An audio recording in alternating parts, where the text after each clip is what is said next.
Welcome to String. How many of you know about Gene Sharp?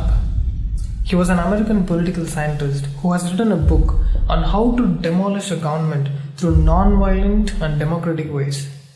He was a political science professor, and it was part of his PhD subjects to study about Mahatma Gandhi, Henry David Thoreau, and he has come up with methods as to how to demolish a nation through non-violent methods.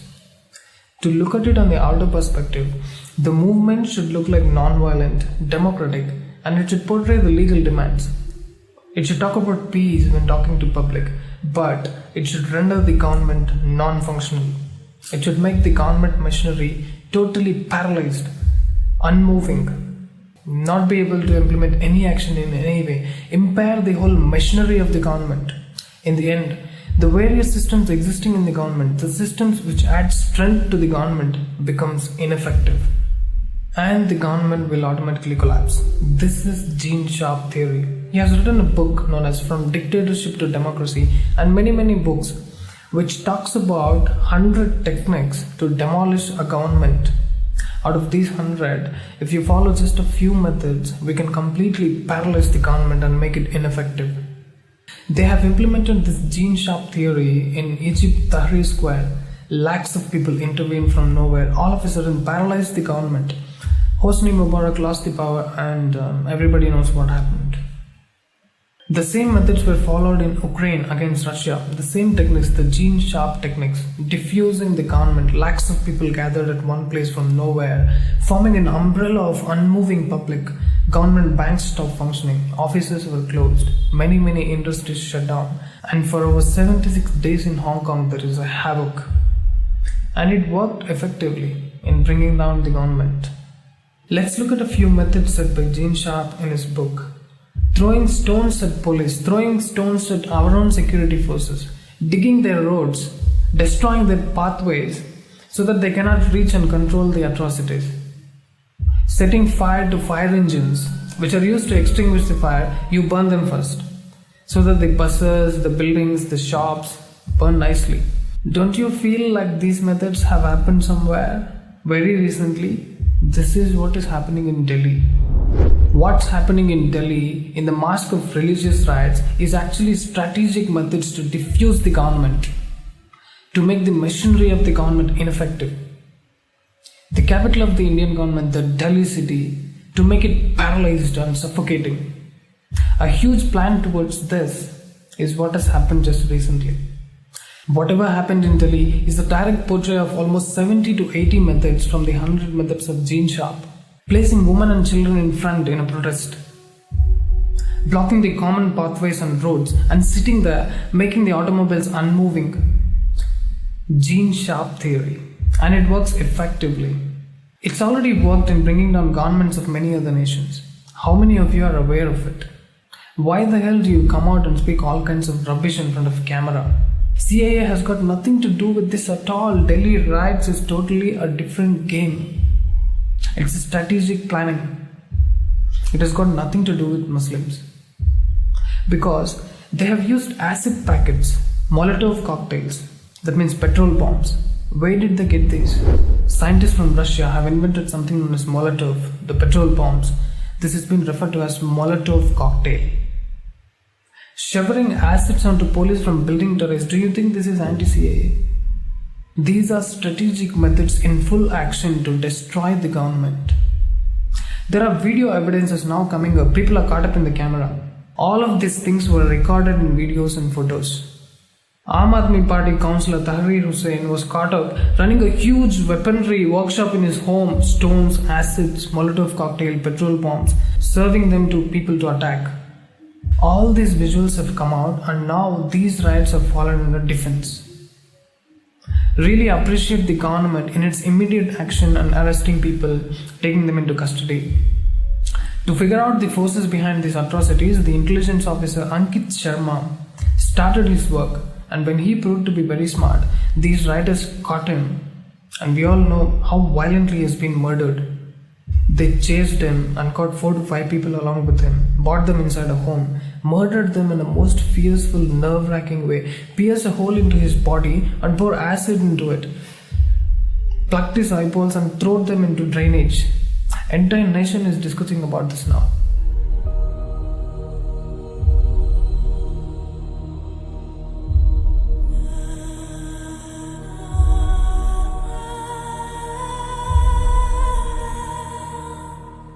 It reminds us of Saurabh Kalia's incident, the Indian Army officer during the times of Kargil war. For the first time when we received information about Pakistan Naxals in that area, the advanced party was sent and Saurabh Kalia was there in the team.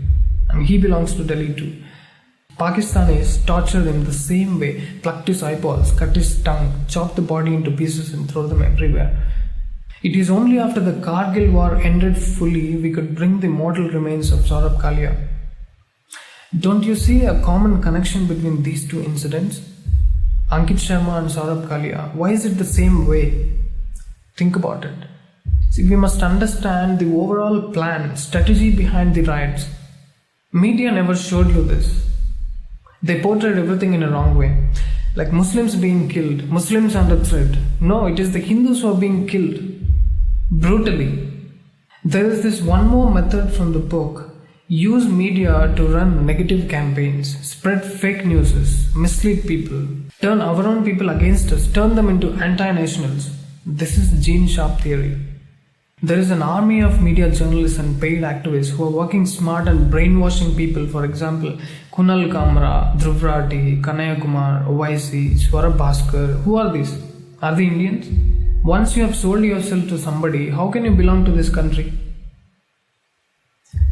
If you are an Indian, how the hell can you raise Azadi slogans in India? Azadi means what? Freedom from what? It is we who need Azadi from these idiots. It's the country which needs freedom from Kunal Kamra, Dhruv Rathi, Kanaya Kumar, etc. This Tukde gang. Bloody disgrace to the country. It was so funny that people say, Kanaya Kumar ko parliament jana hai. I'm telling you, he will sell the nation for a packet of Molotov cocktail. That's what his strategy is. Do you think he has got balls to run the government? They have been hugely funded by the Western agencies and trained in the methods written in that book. It's been practiced and implemented successfully in other nations. That's what is happening now in our country. Have you seen in Twitter how many negative campaigns and how many negative tweets are trending? Those tweets and posts against the government are trending like never before. Do you know how it works? The Twitter trending, I'll explain it to you. Nearly 4.5 billion people are on the internet. So if you mislead them and create a scene as if the government is inefficient, your job will be done. And the influencers play a major role in destroying the nation. See, Gene Sharp said, there are few systems which add strength to the government, first diffuse them, make them totally ineffective. That's why they are attacking Sadhguru and various other spiritual organizations now. See, nobody on the planet can beat Sadhguru's logic. He's so uncanny. Kunal Kamra is proving it beyond doubt by doing such cheap trolls. See, if you are capable of disproving Sadhguru's logic, you would question him, no? You know very well that you can't pick a hole in Sadhguru, but you hate him. You want to stop Sadhguru because otherwise your mission of destroying the nation will fail. But Sadhguru is very powerful. Kunal Kamra is working his blood out to defame Sadhguru, but nothing seems to be working. More than 1 billion people are following Sadhguru. Because you can't take him down logically, you end up doing cheap things like editing his photos, putting nude pictures along with his photos, editing his quotes, demeaning them, discrediting him, cutting out a part of a video and running a negative campaign on Twitter. And it's all kind of reverting back to him. Kunal Kamra is going through a really tough phase in life. He's been banned by 5 airlines. So people know he's a cheap donkey. He isn't allowed to fly. He can't conduct his shows anymore. But look at Sadhguru. He's as usual busy with his incredible schedules, conducting programs, addressing various issues on the planet. And he's going about changing national policies. Obviously, Kunal Kamra felt threatened. The agencies which funded Kunal Kamra are forcing him, dude, what the hell are you doing, man? Sadhguru is growing like, expanding like a tree. You took this much money from us and you're not doing anything. When they pressurize him, what else can this poor guy do? Petty things like editing Sadhguru's image, writing his own rubbish on the codes. And there are dogs in Twitter who are waiting to catch this shit thrown by Kunal Kamra, retweet them without even reading them. Do you know this? A group of 25 influencers is enough to make a tweet trending in Twitter. Do you know that? And all these people use the evening and night hours. There is a huge network of people who just retweet them. Most of them don't even read the post at all. It's like, hey, I've tweeted something against Sadhguru, against Modi, let's trend it. And they do it in the nights so that people in the West wake up and get to see this and they also come in support. How to stop this? Is there a way? Yes, definitely there is a way. People should report Kunal Kamra, Dhruvrati, etc. People should start trending positive things in Twitter. But no one is bothered. First of all, we don't have a network. We are all scattered. No one understands the seriousness of the issue. Let me tell you this. If a Muslim gets beaten up somewhere, he silently withdraws to home and writes a mail to a head office in Delhi. They have a huge network. These people send the information to local areas and immediately 100 people come in support. See, even though they are a minority, look at the strength. But if you get beaten up, how many people will come? Your friend, your dad, your mom, hardly 2-3 people. Because there is no network. People are so relaxed and think everything is okay. Let me tell you this phenomenon. When the body dies, decay starts happening within 5 minutes. Do you know that? How? There is a bacteria within the body which is destroying it. And there are bacteria outside the body which is attacking from outside. As long as there is life, there is a defense mechanism. Now, when the life is gone, bacteria takes full action on the body and decays. Similarly, if you consider the nation as a body, it has got internal bacteria which is constantly trying to destroy the country. Example, this Kunal Kamra, Dhruvrati, Swarabhaskar, Quint, Wire, etc.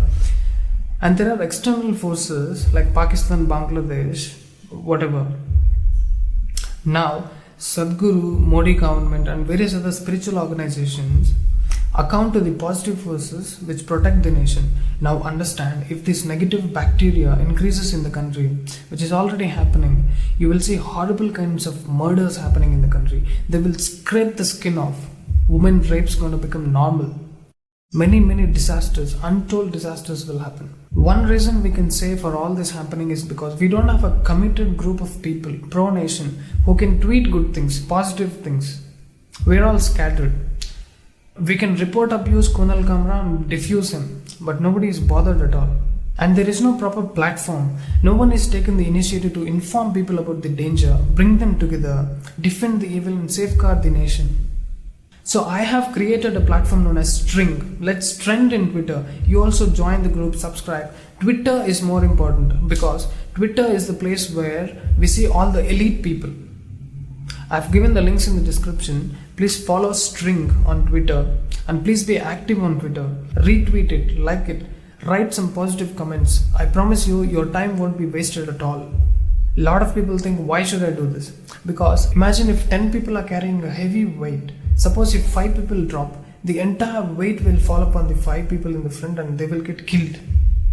Don't do this, please. Come forward and stand in support. This is your nation, our nation. There is an army of media activists working strategically to spread false allegations, discredit the sages, and spoil the credibility of people who are working towards the well-being of the country. Do you think Delhi is the only place where riots are happening? Delhi is a test case. It was just a sample attempt. Don't wait till it happens to your father or your daughter. Do you know how they raped that Hindu girl? It was brutal. Tomorrow, shops will start burning in your hometown and you will have no control over it. You have no idea how it's spreading.